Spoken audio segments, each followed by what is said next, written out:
将来大敌来袭，怎样的陈宁宗主？听说这里住着我们寻龙宗的2长。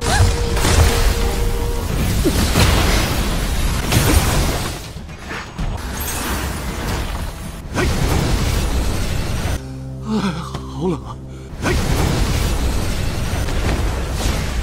啊！男人，我错了，我不该撒谎。不痛，我是宗主。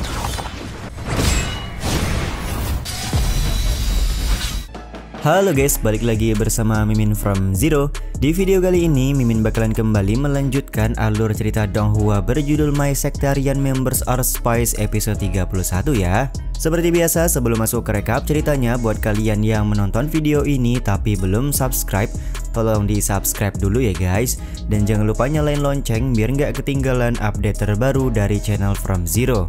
Playlist untuk Donghua ini juga udah tersedia bagi kalian yang baru aja bergabung dan belum nonton episode sebelumnya ya. Ya udah deh, nggak usah berlama-lama lagi, langsung saja kita ke recap ceritanya guys.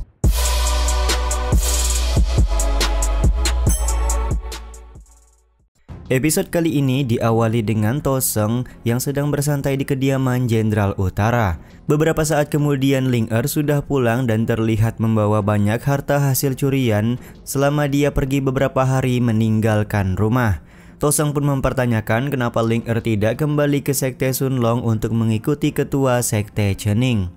Ling Er berkata kalau Chening memberinya hari libur selama 1 bulan, jadi Ling Er bebas kemanapun dia hendak melakukan aktivitas.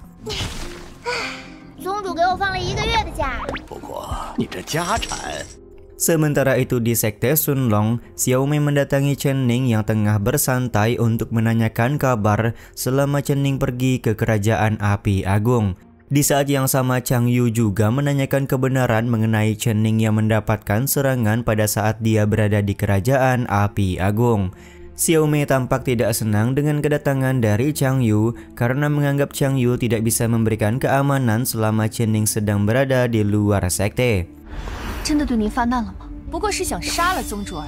Karena perjanjian damai antara Kerajaan Api Agung dan Sekte Sunlong sudah dibatalkan, maka Chang Yu menyarankan Chening untuk mengambil tindakan lebih awal guna mengantisipasi adanya serangan susulan dari Kerajaan Api Agung. Seketika Xiaomei langsung menyambung dengan berkata seharusnya Chening lebih waspada kepada Chang Yu yang merupakan salah satu keturunan dari Raja Kerajaan Api Agung. Di satu sisi Chang Yu juga menyalahkan Xiaomei karena menganggap Xiaomei adalah orang yang menyebarkan kabar tidak baik mengenai dirinya kepada Chening. Xiaomei di sini balik menekan dengan mempertanyakan bagaimanakah sikap yang akan diambil oleh Chang Yu jika Kerajaan Api Agung benar-benar melakukan peperangan melawan Sekte Sunlong. Sebagai tuan putri dari Kerajaan Api Agung, maka Chang Yu akan berada di pihak yang mana? Terlihat Chang Yu hanya terdiam, tidak bisa menjawab pertanyaan yang disampaikan oleh Xiaomei. Di saat yang sama Chening meminta mereka berdua untuk duduk dan menyantap makanan yang sudah disiapkan di atas meja.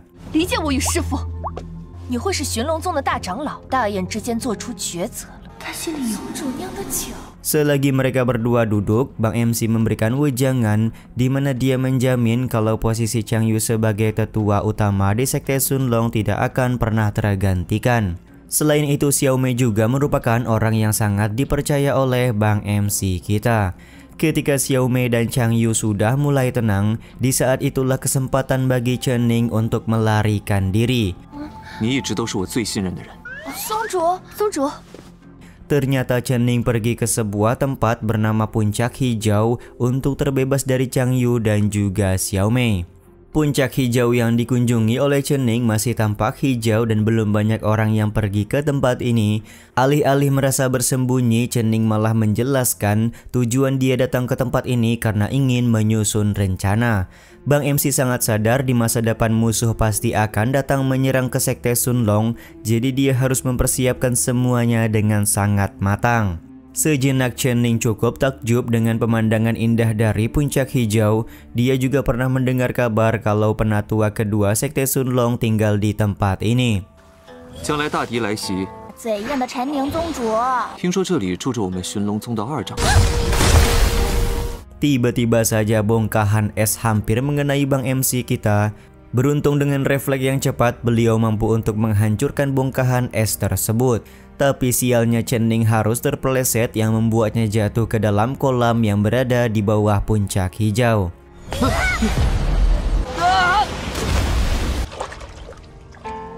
Ternyata di dalam kolam ada seorang wanita yang sedang mandi. Sontak hal ini membuat Chen Ning meminta maaf karena dia secara tidak sengaja jatuh dari atas tebing puncak hijau. Alih-alih menerima permintaan maaf, wanita ini malah melakukan serangan kepada Chen Ning. Terlihat Chen Ning juga tidak bisa bergerak setelah seisi kolam berubah menjadi es. Beruntung King Chen Ning kita mempunyai kekuatan pembakaran api surgawi yang membuatnya dengan sekejap bisa membuat kolam menjadi cair.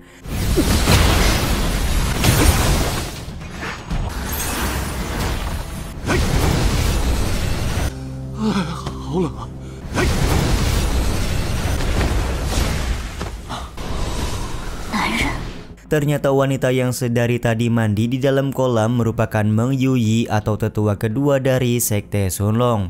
Sempat terjadi kesalahpahaman yang membuat Yuyi kembali melakukan serangan kepada Chen Ning. Chen Ning juga bertanya-tanya teknik apa yang digunakan oleh Yuyi karena hawa dinginnya begitu kuat. Karena tidak ingin melanjutkan perbaku hantaman, Chen Ning berniat untuk pergi dari tempat ini. Akan tetapi Yuyi tidak bisa membiarkan Chen Ning kabur begitu saja. Dia juga kecewa ternyata Sekte Sunlong menerima murid cabul seperti Chen Ning.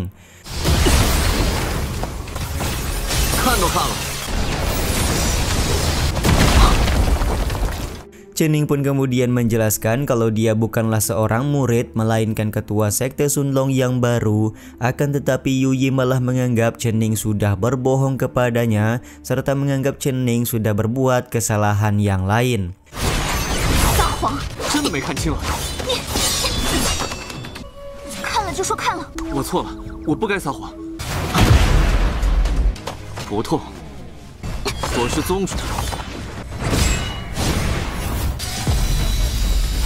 Chen Ning pun kemudian mengeluarkan pedang pembunuh naga untuk membuktikan kalau dia merupakan ketua Sekte Sunlong yang baru.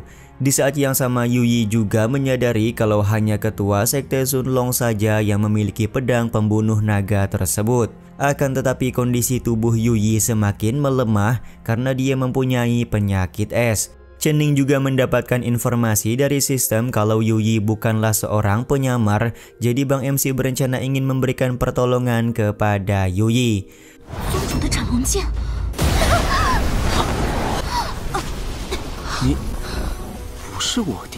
Beberapa saat kemudian muncul misi yang diberikan oleh sistem kepada Chen Ning.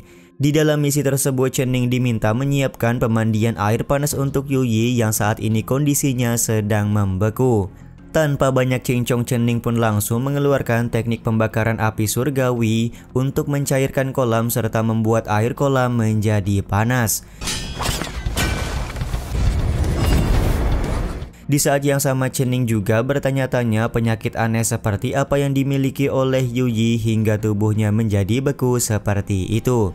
Setelah selesai membuatkan kolam air panas, sistem langsung memberikan hadiah kepada Chen Ning berupa kenaikan ranah. Chen Ning juga tampak langsung menggendong Yuyi untuk dimasukkan ke dalam kolam air panas.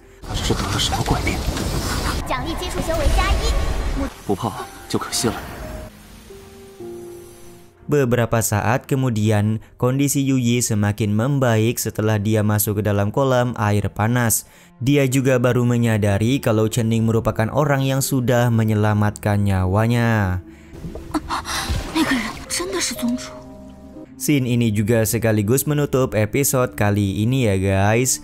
Ya udah deh, sampai di sini dulu aja video kali ini. Mohon maaf jika masih banyak kekurangan dan kesalahan dalam penyampaian kata-kata ya. Terima kasih untuk kalian yang udah pada nonton dan jangan lupa subscribe serta nyalain loncengnya ya guys. Mimin selaku penulis narasi, tukang voice over dan tukang edit video pamit undur diri. Salam hangat, see you in the next video. Bye bye guys, see you next week.